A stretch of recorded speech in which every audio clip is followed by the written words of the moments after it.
Dzisiaj tematem filmiku będzie bateria w Outlanderze PHEV. Opowiem Wam pokrótce, jaką baterię samochód posiada i w jaki sposób jest ona używana, wykorzystywana w trakcie jazdy, w trakcie życia samochodu. Oczywiście jest z nią związany problem, o którym głównie chciałbym w tym filmiku opowiedzieć Wam, czyli problem degradacji, problem obniżania pojemności tej baterii przez kontroler, a co za tym idzie, obniżania zasięgu możliwego do pokonania w trybie czysto elektrycznym. Na wstępie zaznaczę, że nie czuję się fachowcem w temacie baterii. Nie mam wykształcenia technicznego związanego z bateriami, także mogę popełniać błędy. Od razu przepraszam, jeżeli takie zobaczycie. Natomiast myślę, że trochę wiem na temat tej baterii konkretnej i tego, jak się zachowuje, i jestem Wam w stanie to w tym filmie przekazać. Tak więc bateria w Outlanderze PHEV składa się z 80 komórek. Każda komórka ma swoją nominalne napięcie 3,75 V, co daje napięcie na całym pakiecie baterii 300 V. Producent podaje, że bateria przy tym napięciu powinna posiadać 12 kWh energii, czyli daje to 40 Ah ładunku władowanego do baterii. I teraz ile z tego ładunku, z tych 400 Ah jesteśmy w stanie użyć w trakcie używania samochodu? Dla zachowania optymalnych parametrów baterii producent założył, że możliwe do użytkowania będzie tylko około 75% pojemności baterii. To oznacza, że nie jesteśmy w stanie baterii zużyć jakby do zera, a ostatnie 10 Ah to jest ten bufor, który powoduje, że bateria dłużej zachowuje swoje parametry. Czyli teoretycznie mamy do dyspozycji 30 Ah ładunku od pełnego naładowania do tych właśnie 25%. W praktyce kontroler baterii jest troszkę bardziej zapobiegliwy i podczas normalnej jazdy silnik spalinowy załącza się już przy mniej więcej 30% pojemności. Jedynie przy bardzo wolnej jeździe jesteśmy w stanie zejść poniżej tego progu, albo przez włączenie układu ogrzewania lub klimatyzacji w czasie postoju komputer pozwoli nam zładować baterię do poziomu około 25%. To wszystko powoduje, że do użycia w trakcie jazdy pozostaje nam około 28 Ah ładunku. To oczywiście przy zmiennym napięciu baterii w trakcie jazdy. Jak wiadomo, bateria ma wyższe napięcie, gdy jest bardziej naładowana, i w trakcie rozładowywania baterii jej napięcie spada, ale przyjmując średnie wartości, to daje nam około, myślę, 8,5 do 9 kWh energii, którą możemy wykorzystać w trakcie jazdy. To przy założeniu, że Outlander zużywa około 20 kWh na 100 km pokonanej trasy. Przy oszczędnej jeździe, przy normalnej jeździe delikatnej ta wartość jest z reguły poniżej 20. To daje nam zasięg możliwy na baterii w okolicach 50 km. Oczywiste jest zatem, że w trakcie używania samochodu z wiekiem pojemność baterii będzie spadać. Jest to naturalny proces przebiegający w każdych ogniwach, w litowo-jonowych również. A co za tym idzie, dystans możliwy do przejechania na prądzie powinien się skracać, i on się skraca. Problemem jest zawsze ustalenie tempa tej degradacji i w jaki sposób komputer ma uwzględnić ją w swoich przeliczeniach i w tym, w jaki sposób pozwala samochodowi używać tej baterii. W Mitsubishi w Outlanderze tutaj założono, że komputer będzie przewidywał zużycie baterii. Mechanicy, inżynierowie z Mitsubishi wymyślili algorytm, który ma za zadanie zakładać teoretyczne zużycie baterii i wkalkulowywać to zużycie w swoje codzienną pracę, a co za tym idzie, ograniczać co jakiś czas możliwość ładowania baterii o pewien poziom. To ograniczenie polega na tym, że komputer nie pozwala wyładowywać baterii poniżej pewnego napięcia. I to zakładanie degradacji odbija się w tym, że to dolne minimalne napięcie, przy którym komputer nakazuje włączyć silnik spalinowy, z czasem ulega zmianie, z czasem się podnosi. A co za tym idzie, przestrzeń baterii niewykorzystana, ta dolna przestrzeń baterii, z czasem się powiększa. I w tym momencie powstaje pytanie, czy ta zakładana degradacja ma coś wspólnego z prawdziwą degradacją baterii, czy ją odzwierciedla prawidłowo, czy robi to zbyt pesymistycznie i zbyt szybko. Oczywiście nie wiedzielibyśmy tego nigdy, gdyby nie programista z Portugalii, Daniel Santos, który jako użytkownik również Outlandera PHEV napisał aplikację na systemy Android PHEV Watchdog, która sczytuje z magistrali CAN za pomocą adaptera OBD około 450 parametrów pracy silnika, pracy całego samochodu. I za pomocą tych parametrów my jesteśmy w stanie dowiedzieć się, co raportuje bateria do kontrolera, jak kontroler te parametry odczytuje i widzimy historyczne dane, które w trakcie pracy samochodu zmieniają się.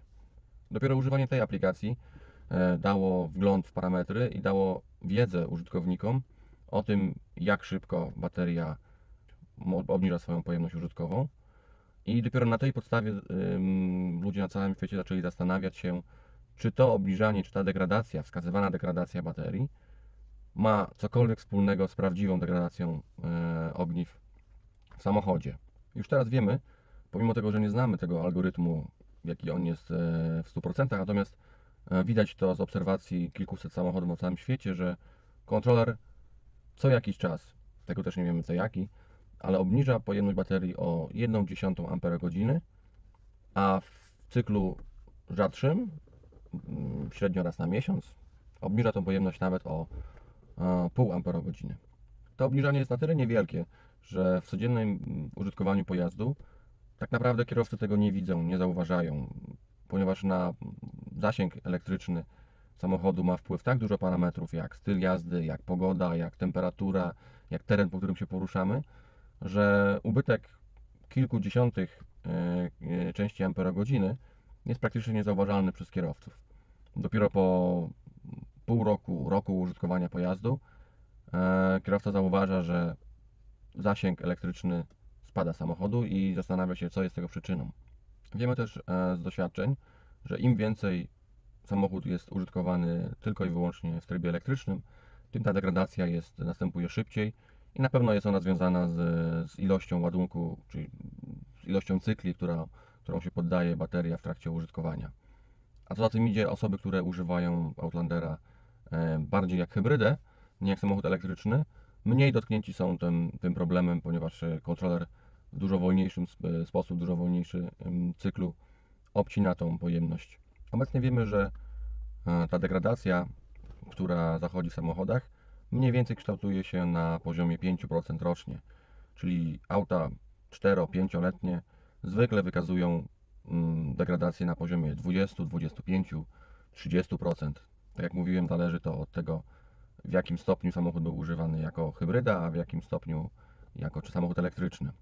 I teraz sam ten fakt zużywania baterii, o ile nie jest niczym nowym dla ludzi, i każdy użytkownik samochodu elektrycznego zdaje sobie sprawę, że bateria obniża swoją pojemność z czasem, zużywać po prostu, o tyle tempo tego zużywania i to, czy my jako kierowcy mamy na to wpływ, było powodem wielu osób do przemyśleń, dlaczego tak się dzieje i co jest tego przyczyną.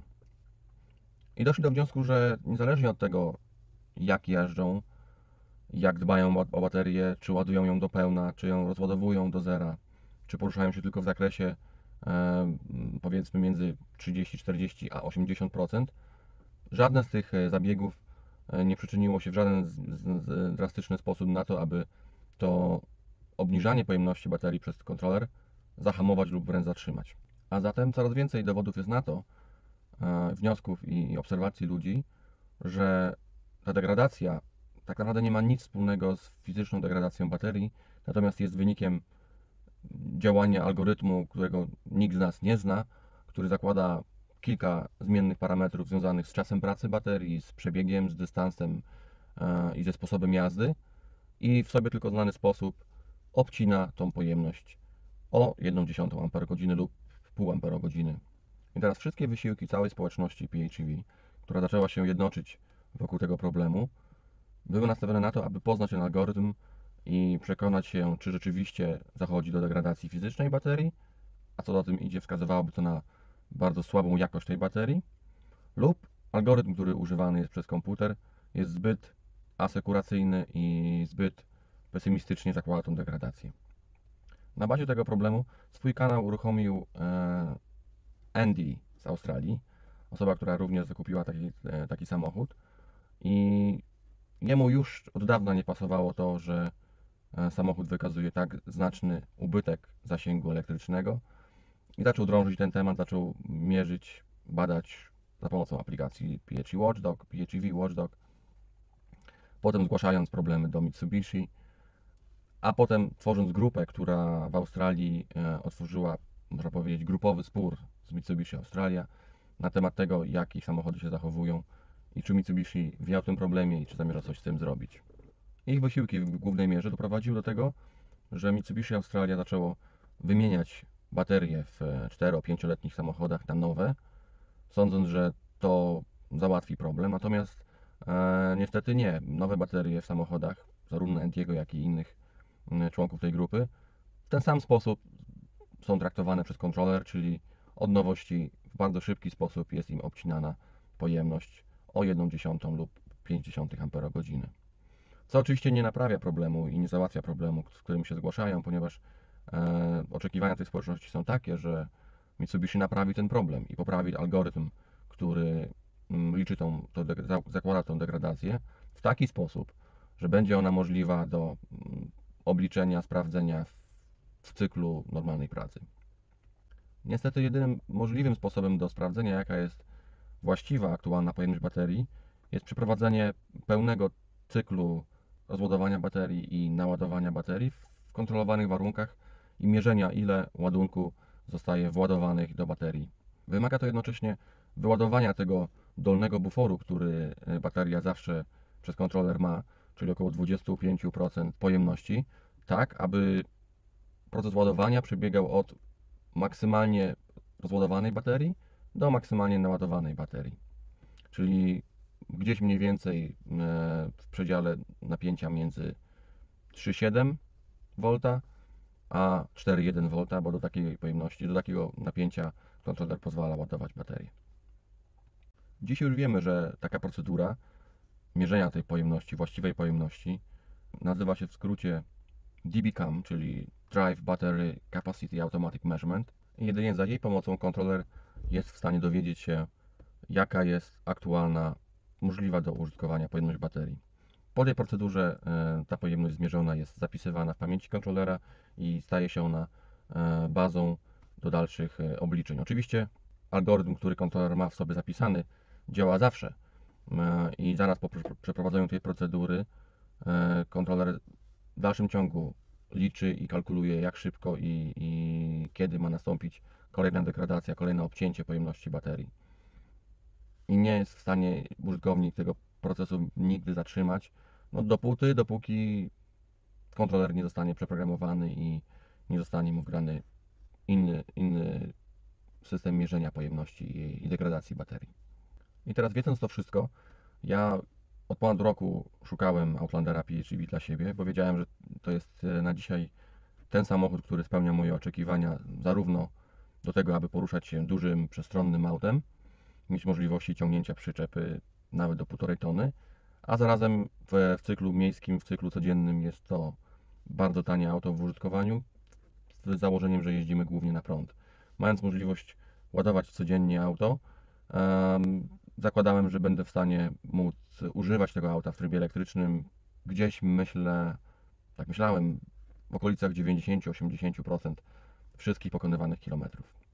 Dlatego też, szukając swojego samochodu, nie byłem aż tak bardzo nastawiony na to, aby sprawdzać wykazywaną pojemność baterii w samochodach, które oglądałem, ponieważ wiedziałem, że ta pojemność bardziej lub mniej, ale jednak nie ma żadnego związku z rzeczywistą pojemnością baterii, ponieważ jest ona wynikiem tylko i wyłącznie pracy algorytmu, który w sobie tylko znany sposób zakłada degradację.